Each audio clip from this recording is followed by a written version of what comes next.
Bon, je vous l'annonce tout de suite, aujourd'hui, je vais parler de mon match préféré de l'année 2019.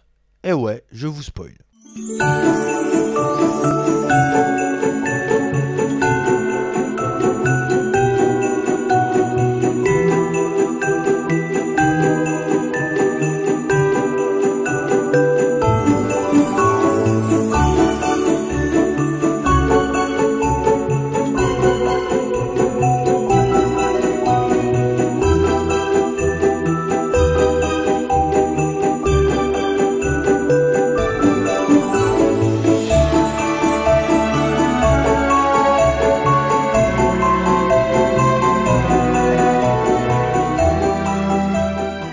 Salut tout le monde et bienvenue dans une toute nouvelle vidéo, je suis Cody McBride et j'espère que vous allez bien. On se retrouve aujourd'hui pour un nouvel épisode du calendrier de l'Avent des rebuts du catch. Aujourd'hui on est le 13 décembre et donc aujourd'hui vous l'avez vu, devinez sûrement. De toute façon, il y a la miniature. Je vais vous parler de Minoru Suzuki contre Jushin Thunder Liger à King of Pro Wrestling.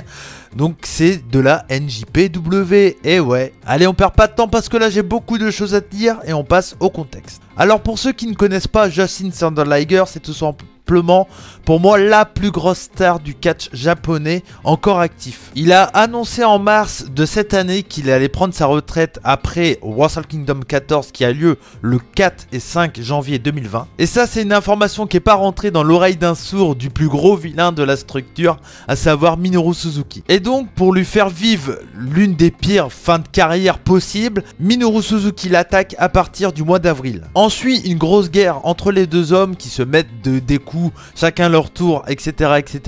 jusqu'à juin. La guerre reprend un peu plus tard après le G1 Climax car pour des raisons de story, etc.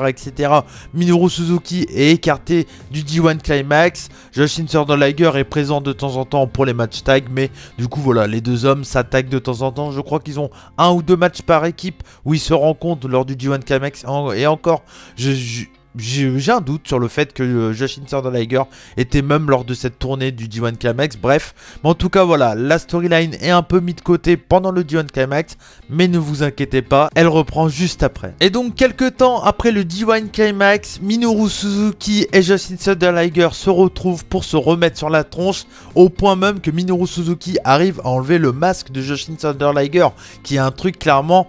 voilà, pas du tout apprécié au Japon, qui est pas du tout respectueux. Et clairement là c'est un signe de guerre de la part de Minoru Suzuki. Et lors de Destruction à Kagoshima, Minoru qui voulait voir l'homme qui était derrière le masque, au point même d'appeler Jushin Thunder Liger par son vrai prénom, il s'est retrouvé devant Kishin Liger qui est tout simplement le démon démoniaque de Jushin Thunder Liger. Alors pour ceux qui ne connaissent pas Kishin Liger, tout simplement c'est le méchant Jushin Thunder Liger comme je l'ai dit plus tôt, qui crache du mist, qui essaye de poignarder son adversaire. C'est vraiment voilà le côté dark, c'est le Dark Vador de Jushin Thunder Liger tout simplement. Et donc vous vous en doutez que la mission était réussie pour Minoru Suzuki qui voulait pousser le vétéran jusqu'au bout de lui-même. On a même vu Minoru Suzuki rempli de bistes rigoler dans les vestiaires tellement il était fier de lui. C'était un moment déjà assez exceptionnel dans cette storyline. Et donc après une très longue storyline, les deux hommes vont donc s'affronter à King of Pro Wrestling. Et Jushin n'arrive pas en Kishin Liger mais arrive en Battle Liger qui est un autre personnage de Jushin Thunder Liger. Un personnage beaucoup plus combatif qu'un Jushin habituel mais un peu moins méchant qu'un Kishin Liger. Donc c'est un personnage on va dire un peu twinner, voilà. Vous l'avez compris, j'ai essayé de vous expliquer le plus rapidement possible et le mieux possible pour ceux qui ne connaissent pas la storyline. Mais c'est une storyline qui est assez compliquée mais superbement bien construite. Et clairement je vous l'ai dit, c'est mon match préféré mais c'est également ma story préférée de l'année. Les deux hommes ont plus de 50 ans mais ils ont un physique incroyable. C'est vraiment dommage que se dire que Jushin Thunder Liger va prendre sa retraite après Wrestle Kingdom 14 parce qu'il a un physique qui est incroyable, vraiment impressionnant. Minoru Suzuki est toujours clairement en forme et donc on a clairement deux mecs de 50 piges mais qui ont un meilleur physique que certains catcheurs de 25 ans. Et dès le début du match, dès que la cloche sonne, on sent clairement une grosse tension. Battle Liger qui a envie vraiment de gagner sur le style de Minoru Suzuki, ce mec tout de suite au sol pour lui dire allez viens on fait du MMA, je peux te battre dans ce style là qui est vraiment voilà le style préféré de Minoru Suzuki qui s'est fait connaître grâce au point de crasse. La suite du combat, c'est tout simplement de la haine, de la violence, un combat hyper rythmé. C'est pas un grand combat in-ring, vous vous en doutez, parce que là, ce qui est vraiment le point central du match, c'est vraiment la haine entre les deux hommes. Mais c'est ce que j'adore, pas besoin d'avoir un grand combat in-ring quand la storyline, le storytelling est tellement puissant et tellement prenant que clairement, voilà, c'est du combat, c'est simple, mais il y a quand même des très bons moves de temps en temps. Et voilà, ça sent la bagarre, ça sent la poudre, et c'est vraiment ce que j'adore dans ce combat. Vous vous en doutez, en tant que grand méchant, Minoru Suzuki essaye encore une fois d'arracher le masque de Jushin Thunder Liger, mais il arrive toujours à contrer avec des grosses claquasses dans la tronche, tout ce que j'aime personnellement. Et même si je sais, et je m'en excuse, que depuis le début, voilà, j'essaye de pas vous spoiler pour vous donner envie d'aller découvrir le combat que je vous parle. Cette fois-ci, la fin est tellement importante pour la storyline que je me sens obligé d'en parler avec Minoru Suzuki après sa victoire qui s'incline devant Jushin Thunder Liger.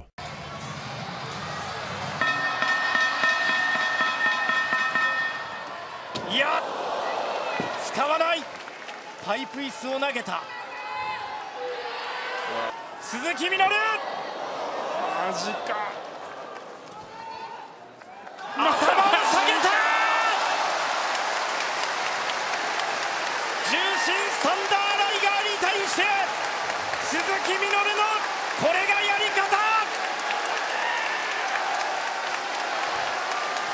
礼をもって重心サンダーライガーに相対 Et le fait que Minoru Suzuki s'incline devant Battle Liger, Jushin Thunder Liger, Kishin Liger, peu importe comment on l'appelle, à chaque fois dès que je revois cette scène, j'ai dû la revoir au moins 15 fois depuis qu'elle a eu lieu.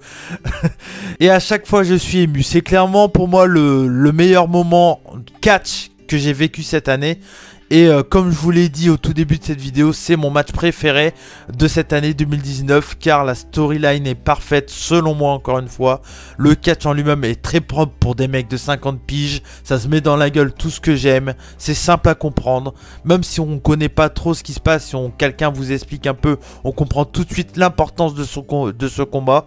Et voilà, c'est ça le catch, j'ai envie de vous dire, et clairement c'est vraiment mon combat préféré de cette année 2019. Et en plus d'être la fin entre guillemets, la dernière grosse feud d'une légende comme Jushin Thunder Liger, moi c'est un catcher que j'ai grandi avec parce que quand je regardais la WCW quand j'étais tout petit, ça m'était déjà arrivé de le voir une ou deux fois. Je me souviens de lui, surtout son masque, c'est un peu comme Rey Mysterio, c'est des catchers que dès qu'on le voit une fois, on s'en souvient qu'ils marquent parce qu'ils ont un charisme naturel dû à leur tenue, etc. Et donc là, de savoir que c'est sa dernière année de catch et qu'en 2020, ça sera la fin de sa carrière, voilà, ça, je suis très ému et c'est sûrement un de mes catcheurs préférés japonais, voire peut-être mon catcheur préféré tout court avec Ric Flair. Et j'imagine même pas comment je vais être le 5 janvier 2020 quand ça va être vraiment la fin de sa carrière.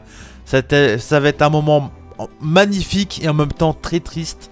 J'ai hâte d'y être et en même temps ça m'embête de voir ça, mais bon, c'est la vie d'un catcheur, il y a un début, il y a une fin, et voilà, je suis Jushin Thunder Liger pour la vie, clairement. Et j'adore également Minoru Suzuki, donc voilà, vous avez compris, j'adore ce combat, c'est mon combat de catch préféré de l'année.